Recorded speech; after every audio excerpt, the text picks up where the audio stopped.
नमस्ते बच्चों, आज हम कक्षा 7 की हिंदी पाठ्य पुस्तक भाषा भारती के प्रथम पाठ का अध्ययन करेंगे।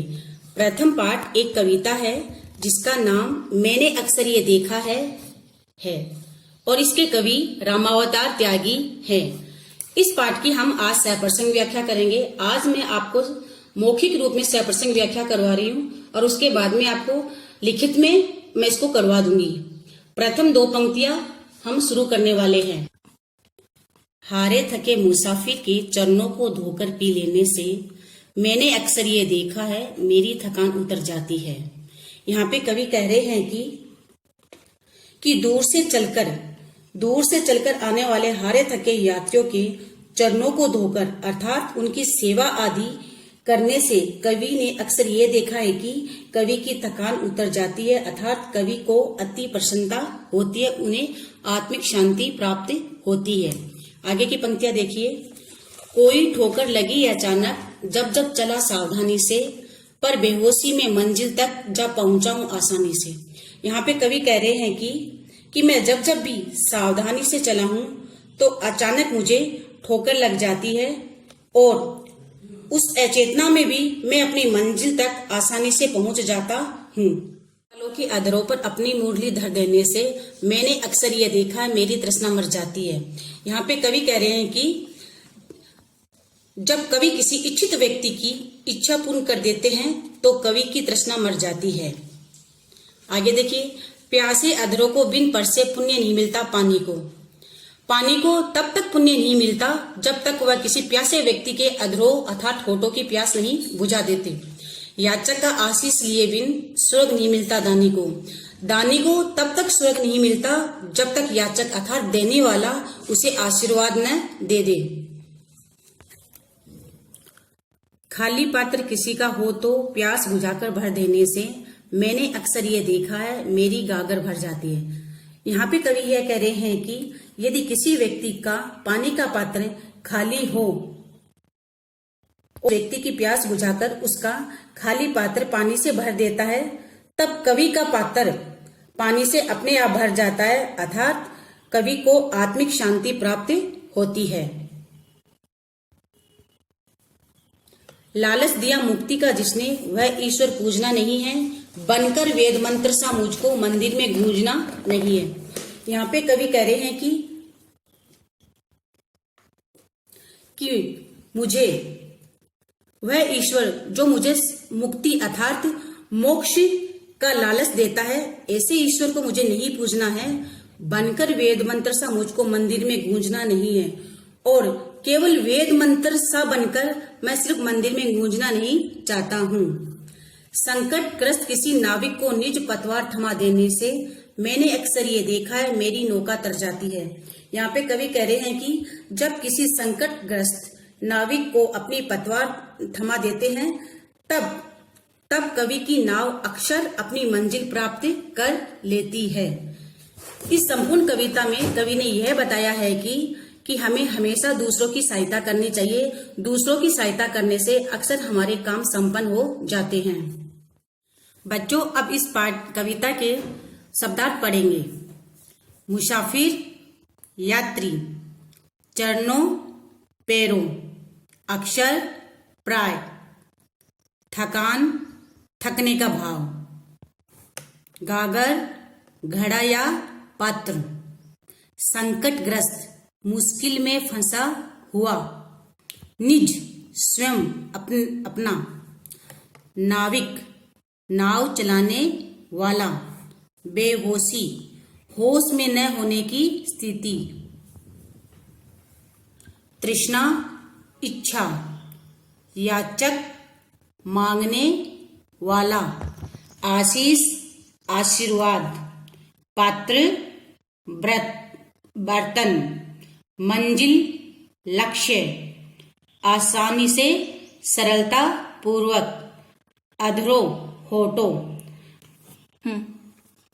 बच्चों, आपको अपनी नोटबुक में इस कविता के ये शब्दार्थ करने हैं। सारे शब्दार्थों को करने के बाद आपको इनको अच्छे से याद कर लेना है, ताकि जब भी हम क्लास के अंदर आए तो हमें होमवर्क और जो याद करने की जो प्रक्रिया है आपकी वो कंप्लीट हो जानी चाहिए। आंसर देखते हैं।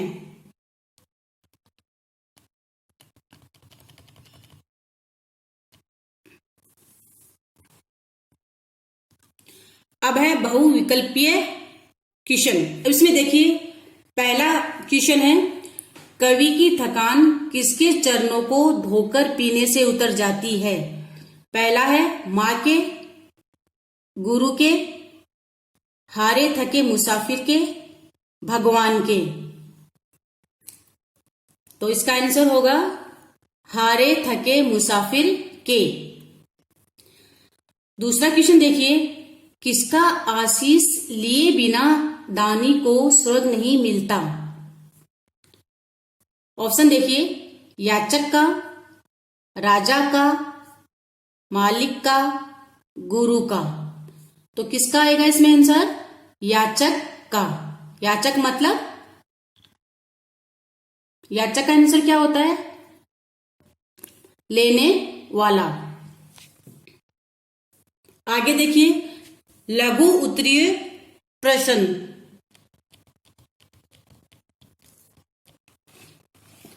इसमें 3 लघु उत्तरीय प्रश्न दिए गए हैं।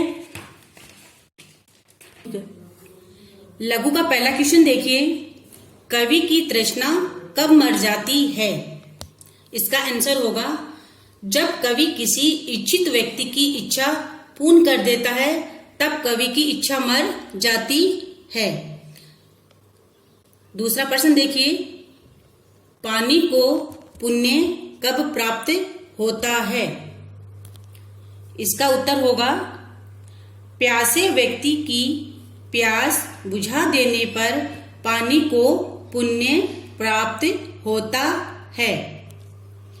लघु का तीसरा क्वेश्चन देखिए, जब कवि किसी संकटग्रस्त नाविक को अपनी पतवार थमा देता है तो क्या होता है?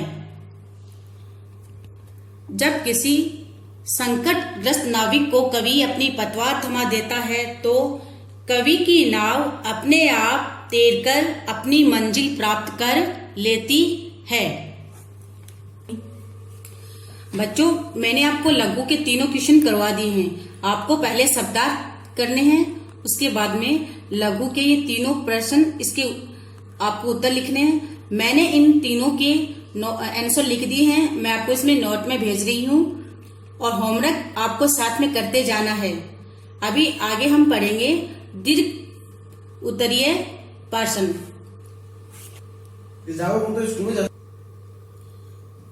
पहला क्वेश्चन है, हारे थके मुसाफिर के चरणों को धोकर पी लेने से मैंने अक्सर यह देखा है मेरी थकान उतर जाती है। पंक्ति का भावार्थ बताइए। इसका अर्थ ये है कि इस कविता में कवि ने क्या बताया है वो अर्थ हमें यहाँ लिखना है।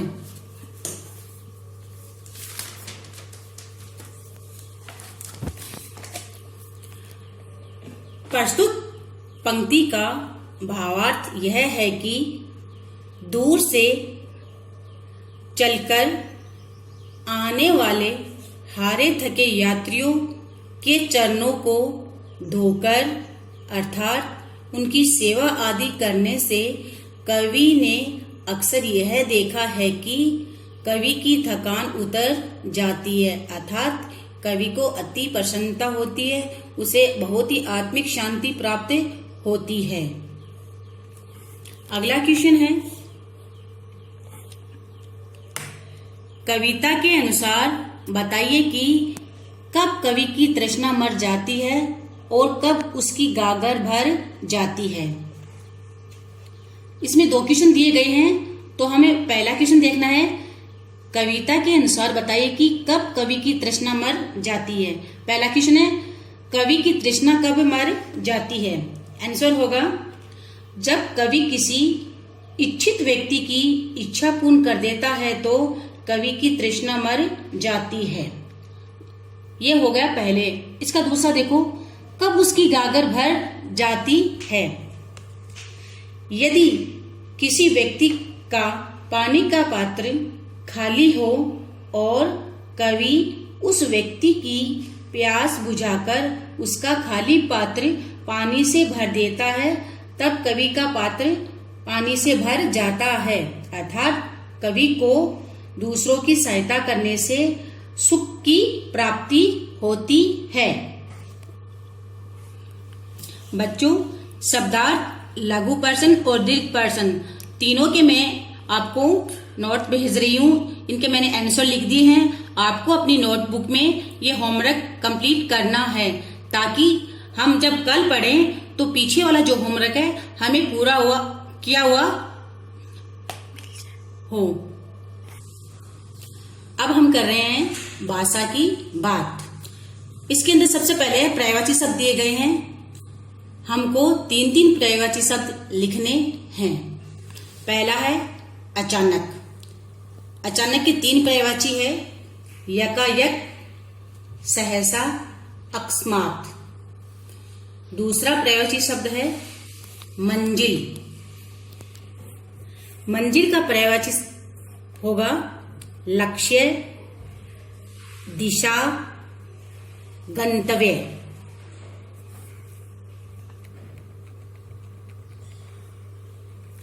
आगे है तृष्णा।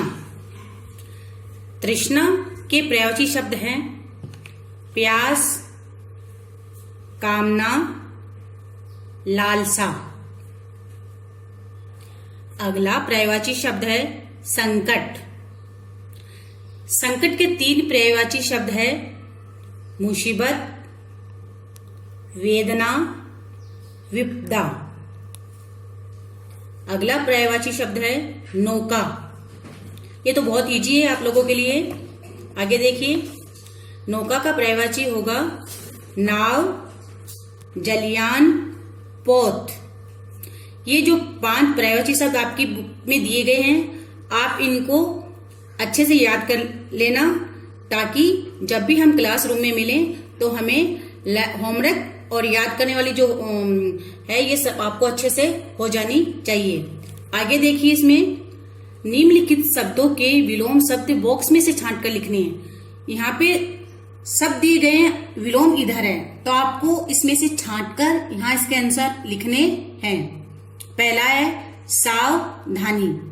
सावधानी का विलोम शब्द होगा असावधानी। याचक।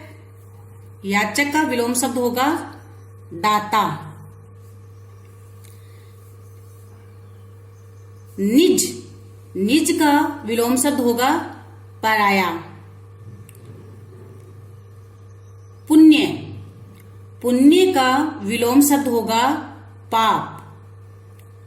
अगला है मुक्ति। मुक्ति का विलोम शब्द होगा बंधन। इन विलोम शब्दों के सारे आंसर यहाँ दिए गए हैं। आपको इनमें से छांटकर यहाँ इनके आंसर लिखने हैं।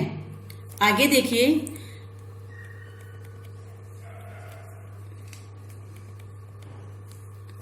निम्नलिखित वाक्यों में क्रिया विशेषण लगाकर पुनः लिखिए। यहाँ पे एक उदाहरण दिया गया है, उसमें क्रिया विशेषण लगाकर हमें वाक्य दोबारा लिखना है। क्रिया विशेषण क्या होती है? जो क्रिया शब्द की विशेषता बताए उसको क्रिया विशेषण कहते हैं। यात्री गिर गया। यहाँ पे यात्री अचानक गिर गया। यहाँ पे क्रिया क्या है? गिर जाना। तो गिर जाना की विशेषण क्या होगी? अचानक। यात्री अचानक गिर गया। उसी प्रकार हमें यहाँ पे ये जो सारे क्वेश्चन दिए गए हैं उनके क्रिया विशेषण लगाकर दोबारा वाक्य बनाने हैं। यात्री थक गया है। यात्री बहुत थक गया है। थक से पहले क्या लगेगा? बहुत। तो क्या बन जाएगा? क्रिया विशेषण लगाने से ये वाक्य क्रिया विशेषण युक्त वाक्य हो जाएगा। यात्री बहुत थक गया है। दूसरा देखिए, मेरी गागर भर जाती है। मेरी गागर, क्रिया ये है भरना, तो भर से पहले लगे क्रिया विशेषण लगेगी। मेरी गागर पूरी भर जाती है। आगे देखिए, मंदिर में घंटे की आवाज गूंजती है। मंदिर में घंटे की आवाज, गूंजना यहाँ पे क्रिया है, तो हमें गूंजना से पहले क्रिया लगानी है। मंदिर में घंटे की आवाज जोर से गूंजती है। अगला है नाव तैर रही है। नाव अपने आप तैर रही है। नाव कैसे तैर रही है? अपने आप।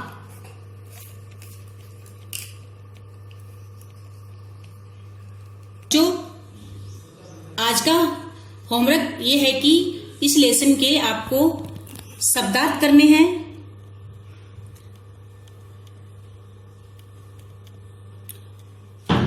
लघु वाले क्वेश्चन करने हैं। लघु के 3 क्वेश्चन हैं, वो तीनों क्वेश्चन आपको नोटबुक में करने हैं। और दीर्घ जो क्वेश्चन है उसके 2 है, 2 क्वेश्चन दिए गए हैं, वो दोनों आपको करने हैं। बच्चों, लघु और दीर्घ दोनों प्रकार के जो प्रश्न हैं उन दोनों के मैंने आंसर लिख दिए हैं। आपको अपनी नोटबुक में ये करने हैं। और भाषा की जो बात है, भाषा की बात और कल मैं आपको भाषा की बात और कविता की सह प्रसंग व्याख्या रिटर्न में करवा दूंगी, ताकि आप छुट्टियों के अंदर इस कविता की सह प्रसंग व्याख्या अच्छे से कर सकें। भाषा की बात की कल सारी एक्सरसाइज मैं कल करवाऊंगी आपको और दोबारा से समझा दूंगी और पूरा लेसन भी दोबारा से समझा दूंगी।